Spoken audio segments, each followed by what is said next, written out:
టెక్నాలజీలో 2022లో పూర్తి చేశాడు.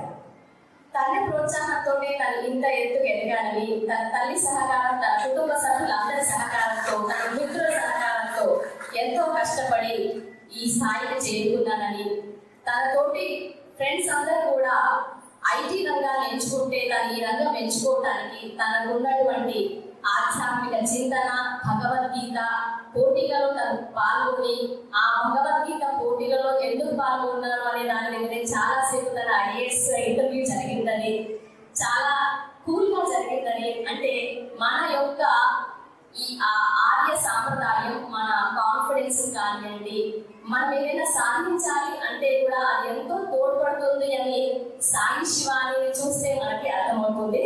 ఒక చిన్న శ్లోకంతో శివాని భవాని సర్వాణి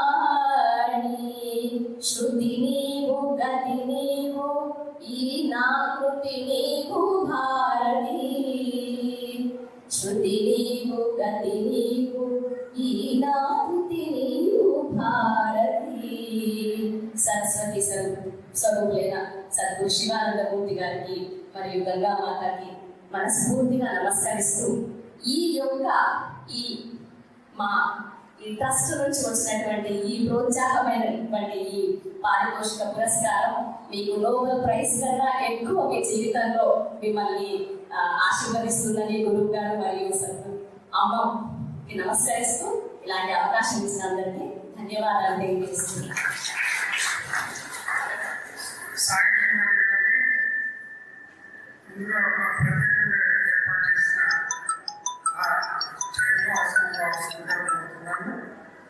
వాళ్ళ అమ్మమ్మని కూడా బయటికి రావాల్సిందిగా కోరుకుంటున్నాను.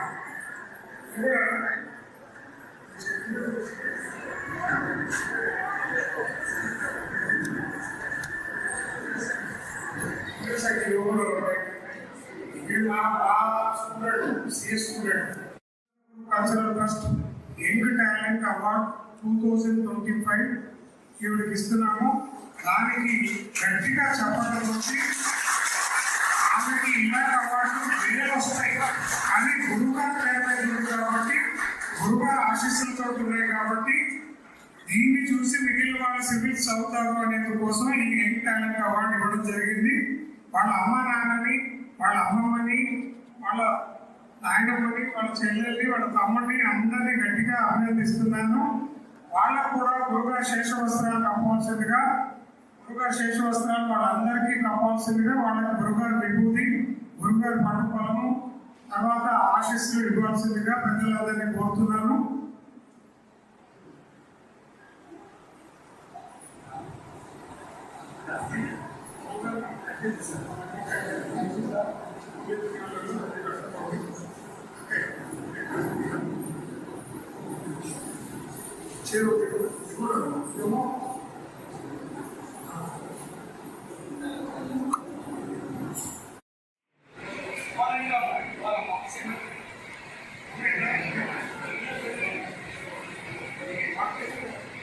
అన్ని దేశాలలో గురుగారు భక్తులు ఉన్నారు. మీడియాలో, సోషల్ మీడియాలో అందరి దగ్గరికి వెళ్ళిపోతాయి.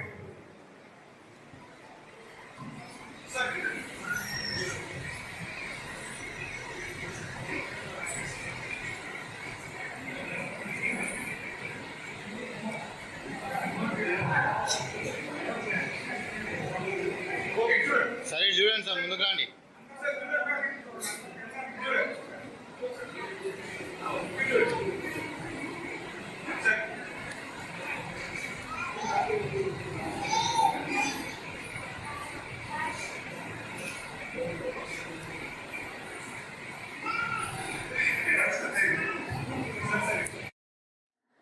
ముందుగా శివానంద స్వామి గారికి నా హృదయపూర్వక నమస్కారాలు. నన్ను స్టేజ్ మీద బాగా ఇంట్రడ్యూస్ చేసిన కిచెన్ సార్కి అండ్ మ్యామ్కి కూడా చాలా కృతజ్ఞతలు. ఇక్కడికి విచ్చేసిన పెద్దలందరికీ, అలాగే స్టూడెంట్స్కి అందరికీ నా నమస్కారం. నా పేరు Sai Shivani. UPSC year ranks లిస్ట్లో నాకు 11th ర్యాంక్ వచ్చింది. అయితే యూపీఎస్సీ ఎగ్జామ్ ప్రిపరేషన్ 2-3 years అయినప్పటికీ కూడా నా జర్నీ ఆ 2-3 years నేను చిన్నప్పటి నుంచి కూడా ఐఏఎస్ అవ్వాలని ఒక స్ట్రాంగ్ డ్రీమ్ పెట్టుకున్నాను. అండ్ చిన్నప్పటి నుంచి ఫస్ట్ స్కూల్లో కానీ ఖమ్మంలో, తర్వాత అట్లయితే కాలేజ్లో, యూనివర్సిటీలో కానీ నేను అకాడమిక్స్గా పరంగా చాలా బాగా పర్ఫామ్ చేశాను. అండ్ కాలేజ్ అయిపోయిన తర్వాత ఎప్పుడైతే జాబ్ ఏదైనా చూసుకుందామా అని ఆలోచించాను. బికాజ్ గ్రాడ్యుయేషన్ అయిపోయింది ఇంజనీరింగ్లో, క్వాలిఫికేషన్ తగ్గట్టు ఏదైనా జాబ్ చేస్తే బాగుంటుంది అని అనిపించింది. బట్ మా ఫాదర్ నా డ్రీమ్కి చాలా ఎక్కువ ప్రిఫరెన్స్ ఇచ్చేది చిన్నప్పటి నుంచి. సో నీ డ్రీమ్ సివిల్ సర్వీసెస్ కాబట్టి నువ్వు జాబ్ ఏ టేకప్ చేయకుండా దీనికోసమే ప్రిపేర్ అవ్వమని స్ట్రాంగ్గా మోటివేట్ చేశారు. ముందుగా నేను మా పేరెంట్స్ రోల్ చెప్పాలి అంటే అది ప్రిపరేషన్ టైమ్స్ అప్పుడు కాదు. ఇన్ఫాక్ట్ చాలా చిన్నగా ఉన్నప్పుడు, నేను ఆల్మోస్ట్ ఫస్ట్ సెకండ్ క్లాసెస్లో ఉన్నప్పటి నుంచి కూడా మా ఫాదర్ నన్ను రోజు జీకే క్వశ్చన్స్ అడిగారు. మార్నింగ్ 5:30, 6కి లేపేసి నన్ను సొసైటీలో ఏమైనా జరుగుతుంది న్యూస్ గురించి ఎక్కువ అవేర్నెస్ ఇచ్చేది.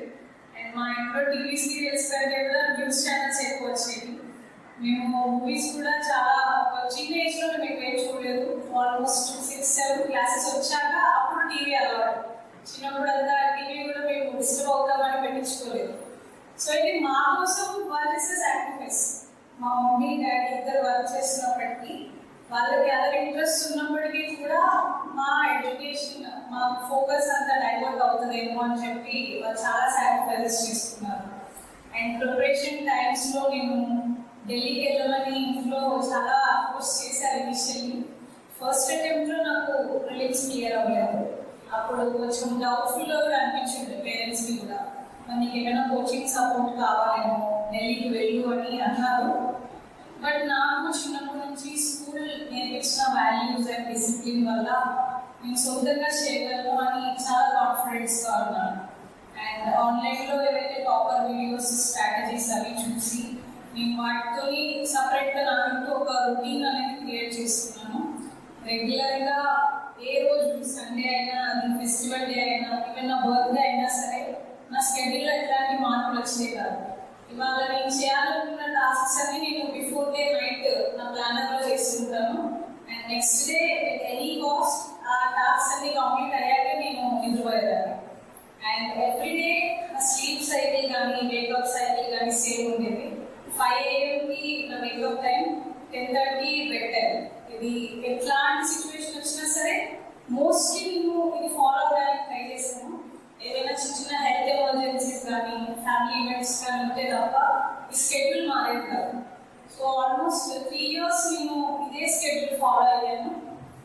అండ్ నా డ్రీమ్ గురించి పర్సనల్గా చెప్పాలి అంటే నేమ్ అండ్ ఫేమ్ కోసం నేను ఎప్పుడూ చదవలేదు. ఐఏఎస్ ఎగ్జామ్ కోసము చిన్నప్పటి నుంచి నాకు సొసైటీ గురించిన అవేర్నెస్ వల్ల మనం ఏదైనా దీన్ని చేయాలి అనే ఒక దృక్పథం ఉండేది. ఫారెన్కి వెళ్ళి సెటిల్ అవ్వాలని కానీ, పని చేయాలని కానీ ఎప్పుడు అనిపించలేదు. ఇన్ఫ్యాక్ట్ నా ఫ్రెండ్స్ అందరూ వెళ్ళిపోతున్నప్పుడు కూడా నాకు చాలా బాధగా అనిపించేది. ఎందుకంటే మనము మన కంట్రీలో ఇంత సేఫ్ అండ్ సెక్యూర్ ఎన్విరాన్మెంట్లో పెరిగాము. మనకి ఫ్రీడమ్ ఆఫ్ స్పీచ్ ఉంది ఇక్కడ, మనకి ఫ్రీడమ్ ఆఫ్ రిలీజియన్ ఉంది, మనకి ఇక్కడ అన్ని రకాల ఫెసిలిటీస్ ఉన్నాయి. కొత్త గొప్ప ఏమైనా మార్పులు కావాలేమో, అడ్వాన్స్మెంట్ కావాలి. బట్ ఎస్, మనకి ఫ్రీగా స్వేచ్ఛగా చదువుకొని ఎదిగే ఒక అవకాశం మన దేశంలో ఉంది. మీరు కనుక ఆఫ్ఘనిస్తాన్ కానీ, నార్త్ కొరియా, పాకిస్తాన్ ఇట్లాంటి కంట్రీస్ చూస్తే బేసిక్ స్వేచ్ఛ అనేది కూడా ప్రజలకు లేదు. ఆడవాళ్ళు ఇలా బయటకు వచ్చి చదువుకొని ఒక డ్రీమ్ అచీవ్ చేసేంత స్కోప్ లేదు అలాంటి కంట్రీస్లో. సో ఆ రకంగా చూసుకుంటే మన కంట్రీ అన్ని రకాలుగా మనకి చాలా హెల్ప్ఫుల్గా ఉంటుంది. అండ్ అట్లాంటి ఒక కంట్రీలో మనం పెరిగి ఇక్కడ మనం అన్ని రకాల అడ్వాంటేజెస్ తీసుకొని వెళ్ళి వేరే దేశానికి పనిచేసి అక్కడే సెటిల్ అయిపోవడం అనేది నాకు కొంచెం బాధగా అనిపించింది. సో నా friends give respect to their personal choices, not to take any offence. But నా వరకు అయితే నాకు ఇండియాలోనే ఉండాలి అనిపించింది. Foreign service is also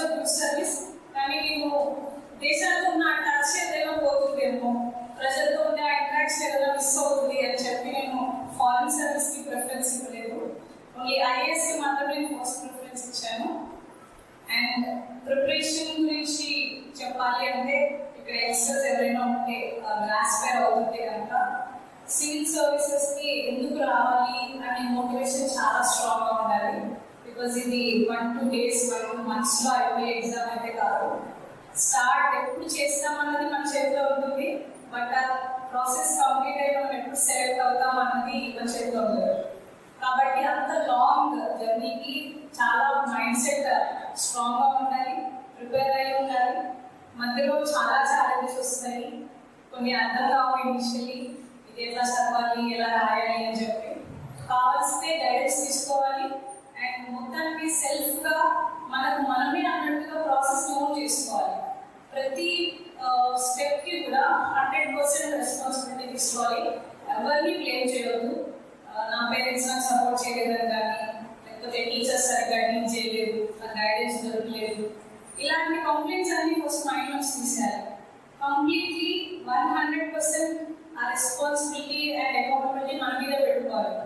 and efforts ఎంతవరకు పెడతాం అన్నది మాత్రమే ఇంపార్టెంట్, రిజల్ట్ ఎప్పటికీ ఇంపార్టెంట్ కాదు. రిజల్ట్ జస్ట్ మనల్ని ప్రపంచానికి పరిచయం చేస్తుంది అంతే. బట్ నేను సాక్షివాణి ఎవరైతే ఉన్నానో, నేను రిజల్ట్ రాకుండా కూడా నేను as the same person. Result వచ్చాక నన్ను ప్రపంచం డిఫరెంట్ గా చూస్తుంది, బట్ నేను అంతే హార్డ్ వర్కింగ్ ఉన్నాను. నా క్యారెక్టర్ కూడా టు ద కోర్ నాకు అవే వాల్యూస్ ఉన్నాయి బిఫోర్ రిజల్ట్ కూడా.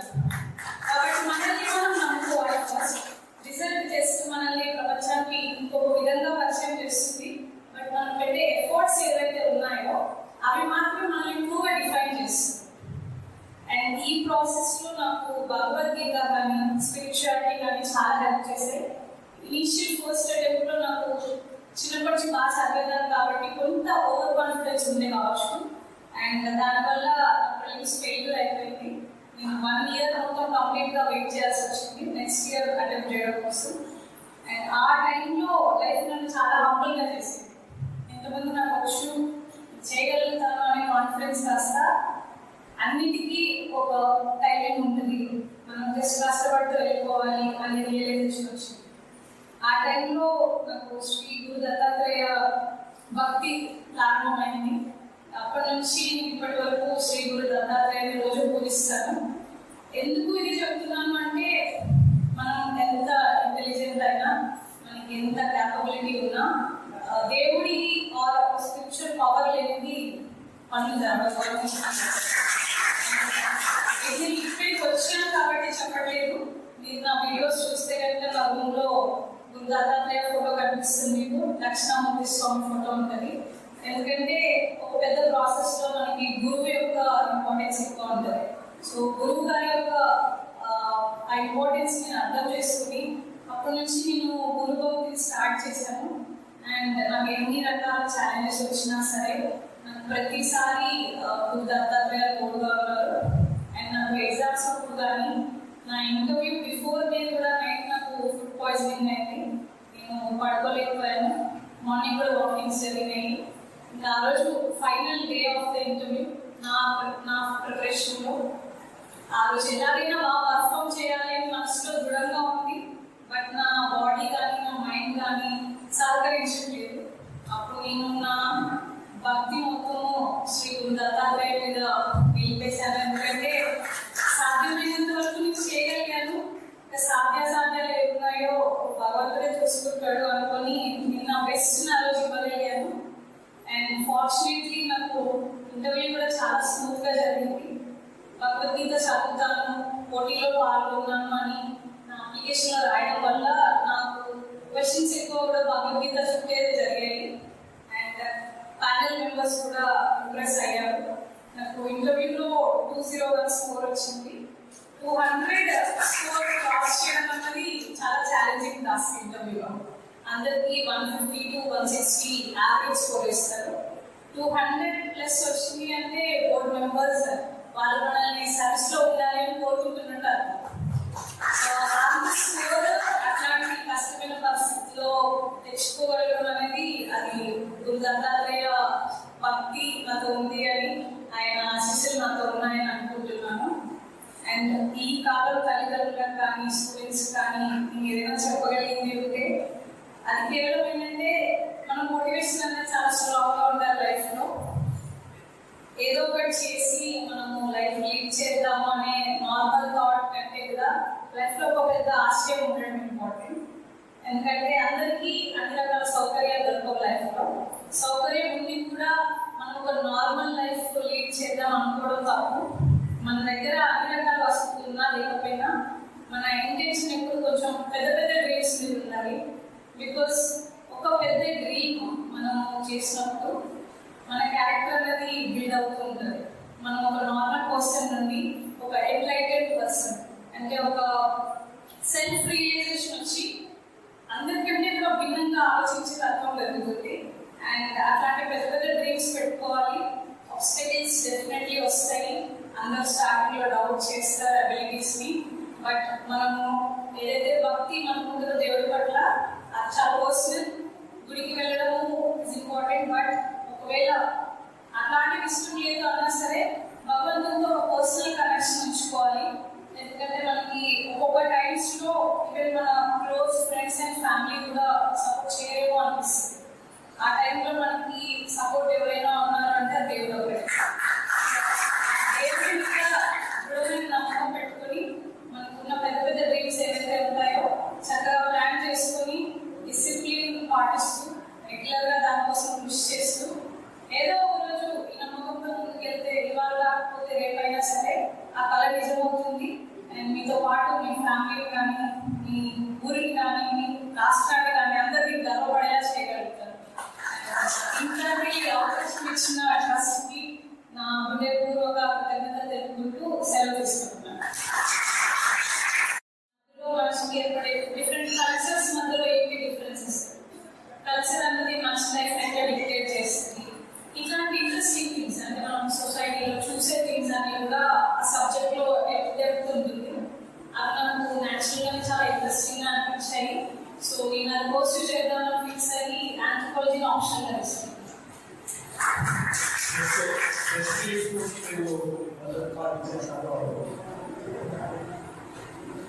ఫస్ట్లీ నేను డివోషనల్ సాంగ్స్ వింటాను. ఎప్పుడు స్ట్రెస్ అనిపించినా సరే నేను సాయిబాబా ఆర్తి సాంగ్ వింటాను, evening aarti song. And Venkateswara Swamy Suprabhatam కానీ అన్నమయ్య సాంగ్స్ కానీ ఆర్ సపోజ్ నేను సూఫీ సాంగ్స్ కూడా వింటాను, కవ్వాలీలో ఉండేవి.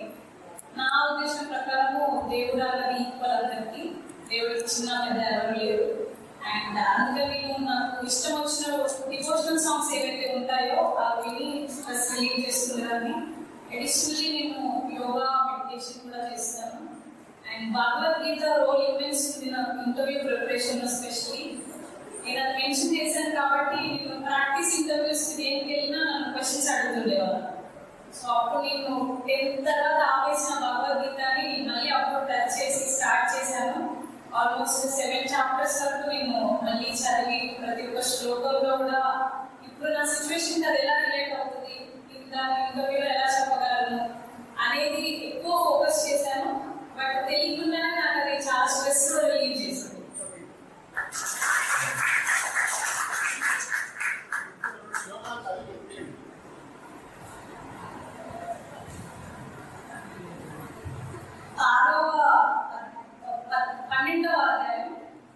ఇది భక్తి యోగా అంటారు. దీంట్లో ఒక భక్తుడి యొక్క క్వాలిటీస్ ఎట్లా ఉండాలి అని శ్రీకృష్ణుడు చెప్పడం జరిగింది. దీంట్లో ఒక పర్టికులర్ శ్లోకం నాకు చాలా ఇష్టము, నేను ఇప్పుడు చెప్తాను. తుల్య నిందా స్తుతిర్మౌని సంతుష్టో ఏన కేనచి అనికేతః స్థిరమతి భక్తిమాన్ మే ప్రియో నరః. ఈ శ్లోకానికి అర్థం ఏమిటంటే ఒక నిజమైన భక్తులు ఎవరు అంటే స్తుతి అంటే పొగిడితో వచ్చినప్పుడు అతను పొంగిపోకుండా నింద పడినప్పుడు